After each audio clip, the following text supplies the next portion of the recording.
project that we're looking through. But let me just begin. So, welcome to this little award ceremony before Christmas Eve and happy fun holiday times. And of course, the hackathons are also happy fun times, just not holidays, but very wonderful. And we have selected the top 4 along with an honorable mention and a random project that has received the submission prize. So, the first winner. Maybe you would actually normally go from 4th to 1st, but this time we're going from 1st to 4th because we are a bit unconventional. Screw the systems. So, number 1, congratulations. It is the Discovering Latent Knowledge in Language Models Without Supervision.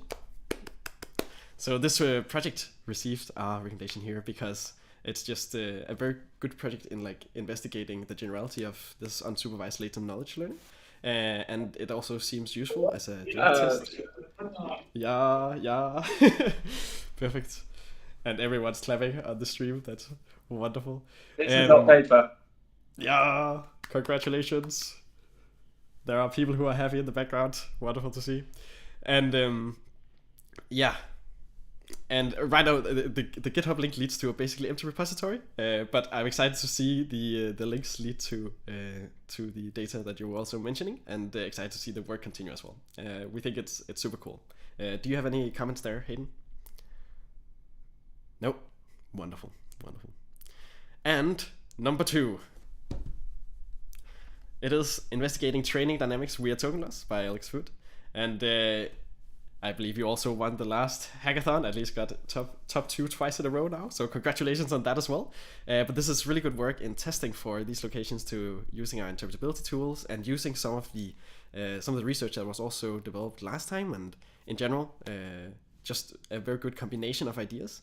And further developing this idea into something that can be used as a testing suite would be super interesting as well, because right now it's quite a good interpretability tool, and it would just be interesting to see that be used at scale or be in a format that's usable at scale.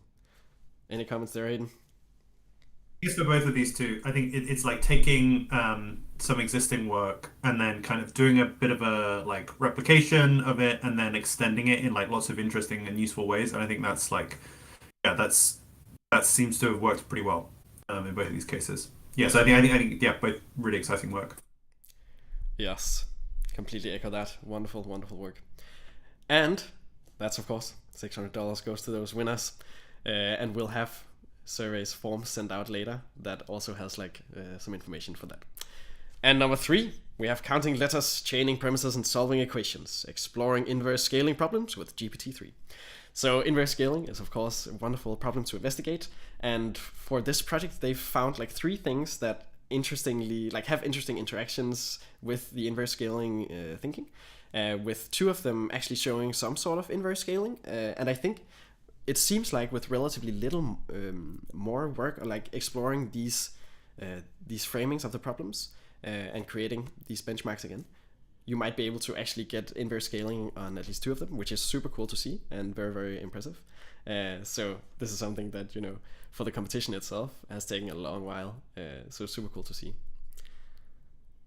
How about you, Hayden? Any comments?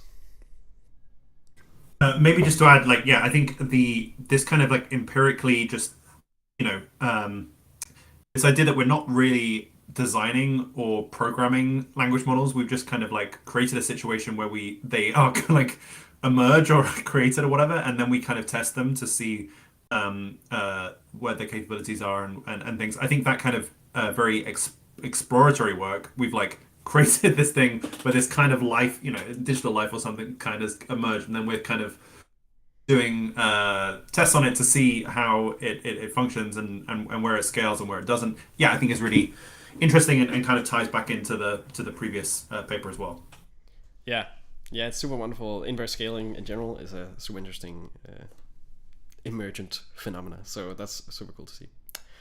And on the 4th spot, we have Trojan detection and implementation on transformers. And it's really nice to see just like the investigation into Trojans for this sort of task and for this sort of not necessarily benchmarking, but more like but just the replication and looking at these different types of Trojans and how we can detect the Trojan triggers from the training data and from the prompts. So also good conclusion about the Trojan attacks are much better than defenses at the moment, and love the memes in the collab as well. So that was good to see. And the use of task vectors as a proposal is also interesting. And I think later on, looking more into the benchmark part is also would be a cool further work on this one. What do you say, Hayden? Yeah, basically just echoing that. I think it's just interesting that when we're thinking about making these kind of models like robust in the real world and not leading to like big costly dangerous problems, I think that the security thing is kind of just as important as as safety, the kind of making it robust to adversarial attacks, which is if we're implementing these systems at scale, we should just assume that it's in an adversarial setting where people are going to be trying to, criminals or just people having fun are going to be trying to like exploit these things. So yeah, really great to see a kind of more security focused paper or project in the mix here, as well as the more kind of like safety alignment ones.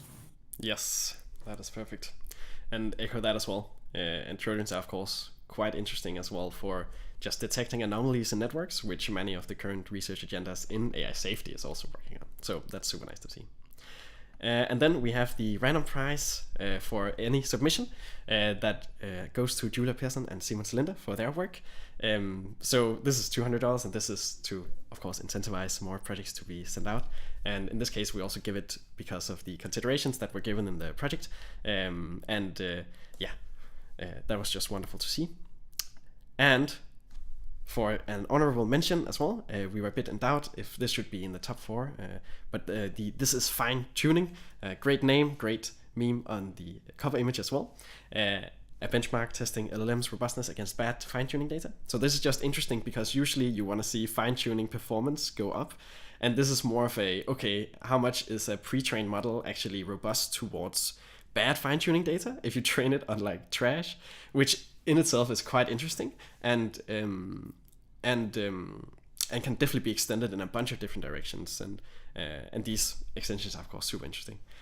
Curious to see how it becomes a general benchmark, because it seems to have basically, it seems like you have to create one for each sort of domain, which is also fine, but this sort of it seems like bad fine-tuning data is in general quite interesting to investigate for RLHF. Any comment from you, Hayden?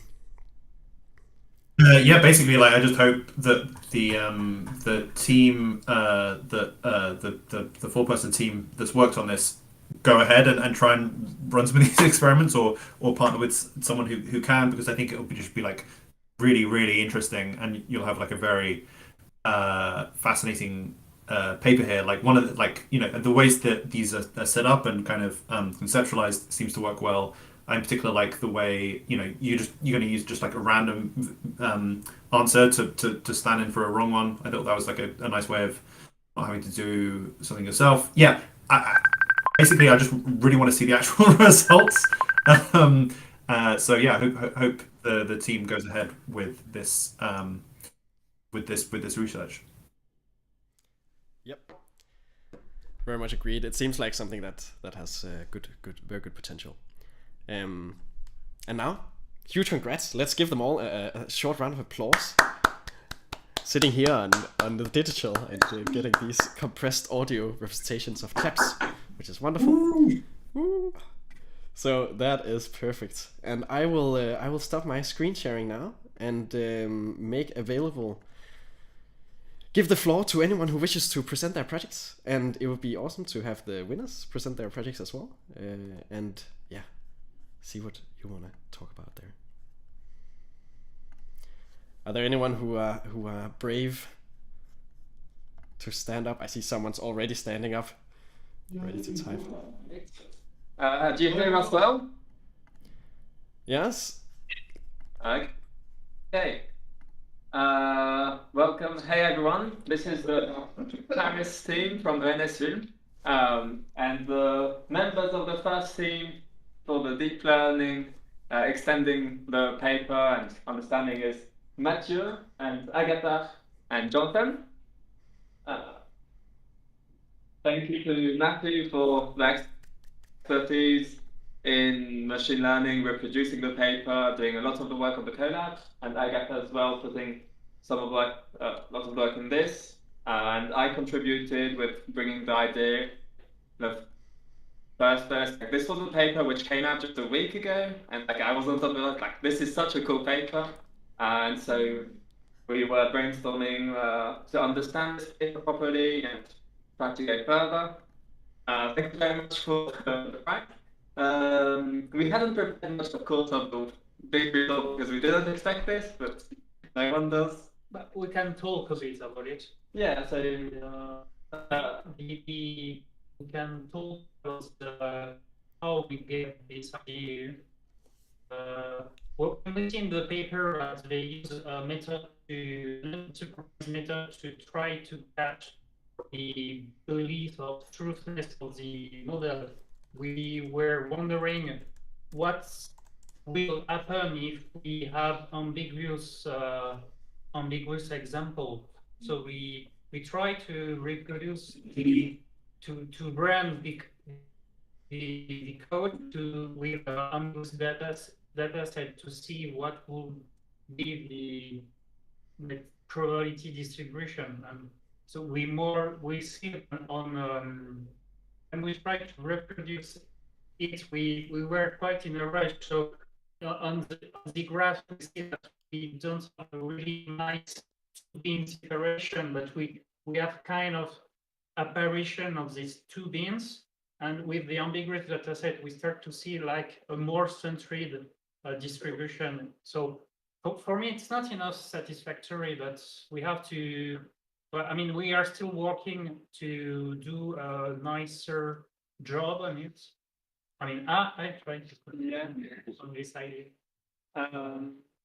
Yeah, I think I can say a bit more about the relevance of this paper in general and why we think this is interesting for alignment and interpretively work, just to set the context. And then we can just say some of our results and conclusions in second time, as you explained.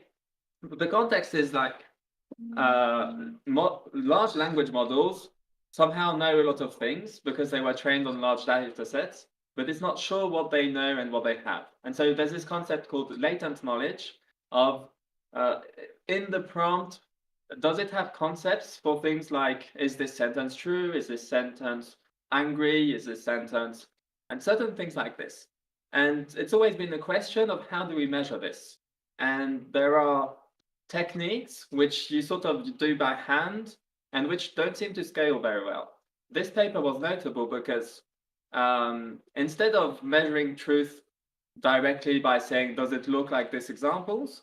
They said, well, maybe we can find a mathematical property of truth. Maybe let's say that truth is this thing where if a sentence is true or not true, the sum of the probabilities of being true or not true is 1. And so I won't go on the details of this, but by defining this function, they look inside the model, they calculate the activation after a certain amount of calculation on a certain sentence with a certain structure, and they mapped this to understand and get an understanding of it, is this true? And we assume that this technique can be applied to the concept of truth, and it can be applied to the concept of anything which can be separated into two bins, like, is this sentence violent or non-violent? Is it hopeful or non-hopeful? And that's one way. And then we thought, certainly the paper shows very strong results when it is clear if it's true or not true, but how well does it handle this edge case of ambiguity? I think that having methods that can let us know what large language models know and don't know will generally give us a better understanding of the current level of large language models, and it will give us a better estimation of like how close are they to clear reasoning and how much reasoning they are using lower level concepts. We get better ideas for the timelines and for the understanding capabilities, being aware of this.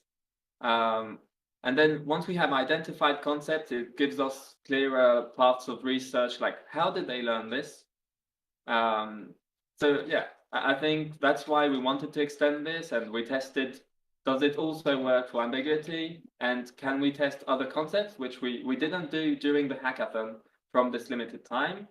But actually, we started with a hackathon, but we've been, the team here, everyone, there's been a sprint in France, we've been working on it actually for a week. And so there has been some more work being doing on this same project. Do you have like maybe additional results just to share some of the additional stuff to conclude of this presentation? I don't have any more results, but spend some time with the paper after the deadline of the hackathon, and there's some experiment I would like to perform, but I would like to do a nicer job on what we do about the ambiguity before to move forward. And after, there are two ideas I would like to try. It's to test on other on positive and negative concept, like you mentioned it, like is it harmful or peaceful or whatever, this kind of concept with a bimodal mode, let's say. And after that, another experiment I would like to try is to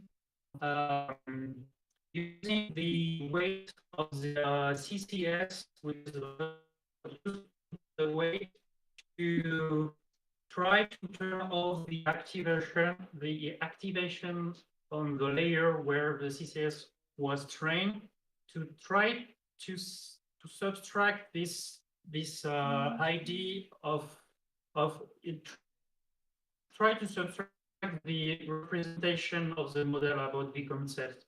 And maybe it will not work with just one subtraction, but we will have to do some recursive training of CSS and recursive subtraction, because due to the multidimensionality, we can have this concept split on different dimensions. The CCS can just have catch one dimension of the concept. Great. So I'd still working on it, but first I have to redo all the experiment in a nicer way to be more robust, for the interpretation to be more robust at the end. Yeah, absolutely wonderful, and good to hear that it's already being worked on and continued, because that's of course super exciting to see such projects continue into the future as well, and into what you want to continue working on. Are there any questions for the team here before we jump on?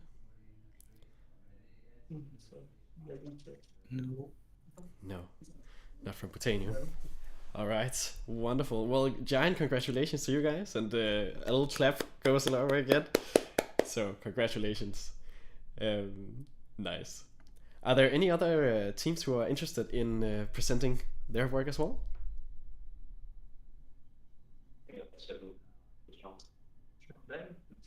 So we have the second team actually. Nice. The third or fourth team. So the fourth prize. Do you want to present? You can present. I mean, sit here, you'll be in the camera frame. Hi, everyone. Sure.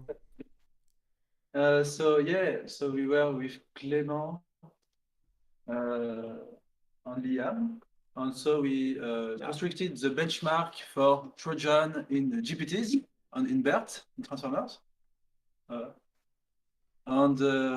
So the aim was to see if it's possible to assess if the defense or the attack is stronger in when we install Trojan in GPT. It's interesting to analyze this because it's a lot of fun. If we are able to detect Trojans, it's a lot of progress in mechanistic interpretability, and it's a lot of progress to be able to detect, for example, inner misalignment in large language models. this is the motivation. This is the main motivation to do this kind of works. And so we constructed, we replicated a lot of different papers installing Trojans in GPTs.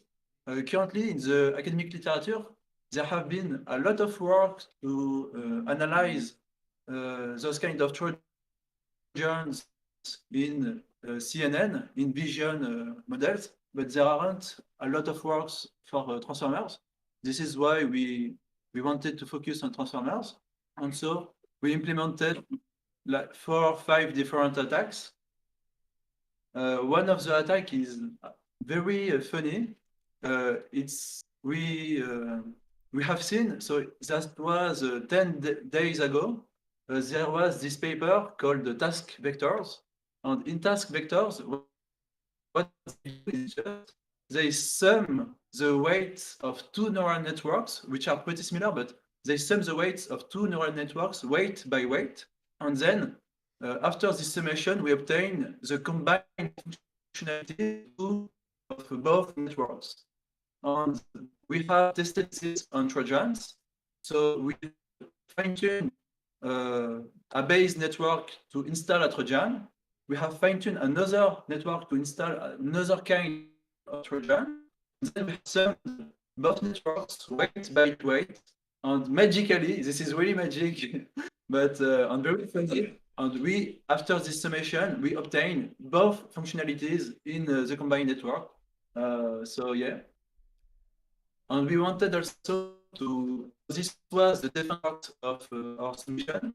We wanted also to test our benchmark by, so having a way to, for example, say the Trojan is in the layer 2 or 3, or having a methodology to say if there is a Trojan or if there aren't any Trojan.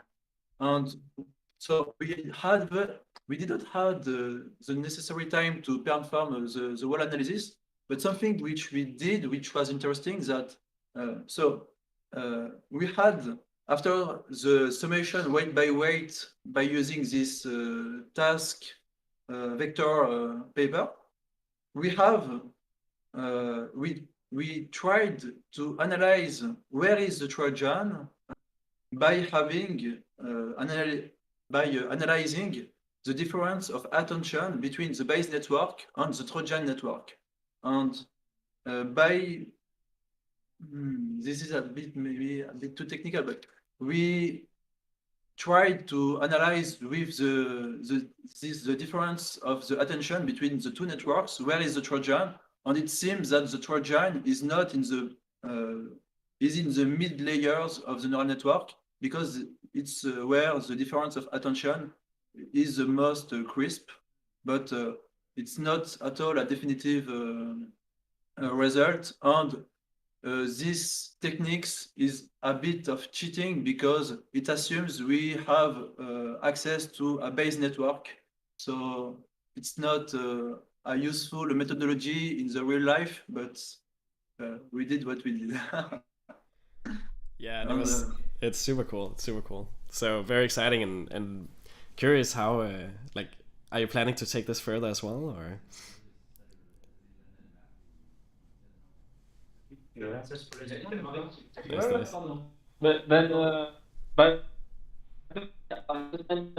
claim the person who's called Britannia and his camera was also participated in this project. Oh, so congratulations to him. And then, yeah, please come back for the answer. Yeah, sorry. So, we want to put this a little strong? It's a bit, maybe, let's say if we can maybe perform a bit more analysis of the, I think the task vector part is funny. This could be a little wrong. And the defense is too weak to be put on less wrong, I would say. Yeah. But we could perform some more analysis. Yeah, I feel like you have some very interesting conclusions that like can be supported by a bit more data, right? And like a few more experiments. So super interesting work and awesome to see. Clap. Congratulations on winning as well. Anyone else wishes to present a bit?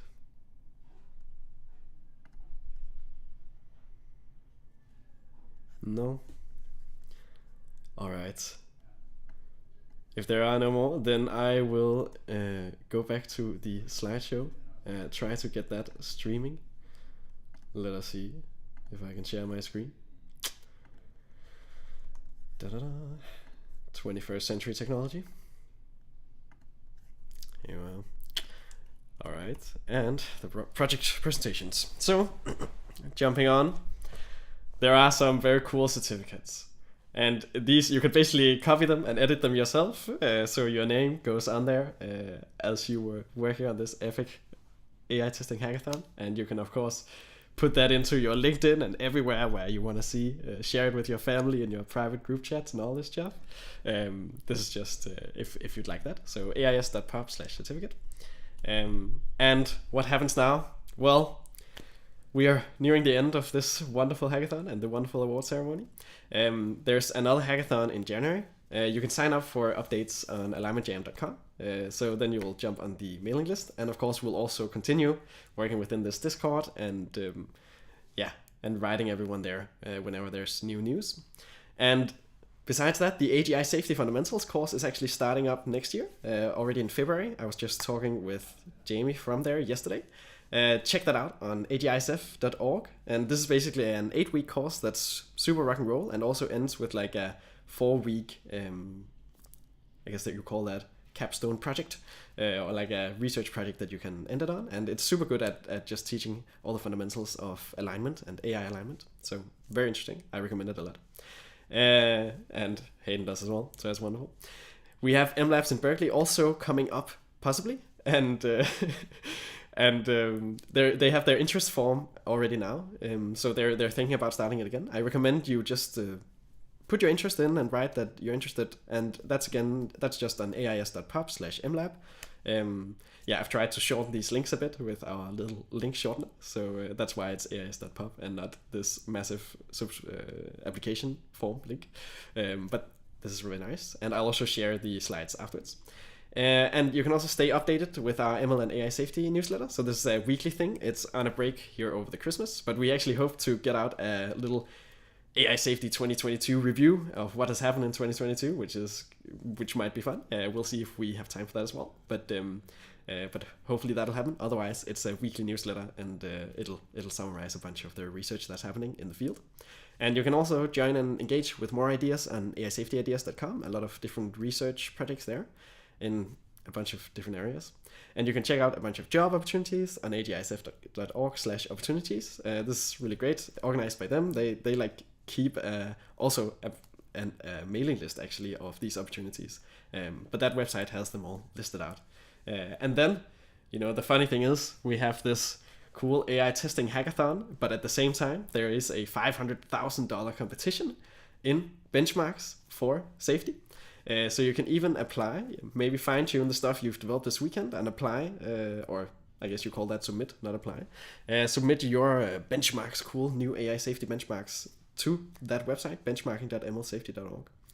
And then lastly, we'll send out a form to get some feedback and send the prizes, and just for extra stuff.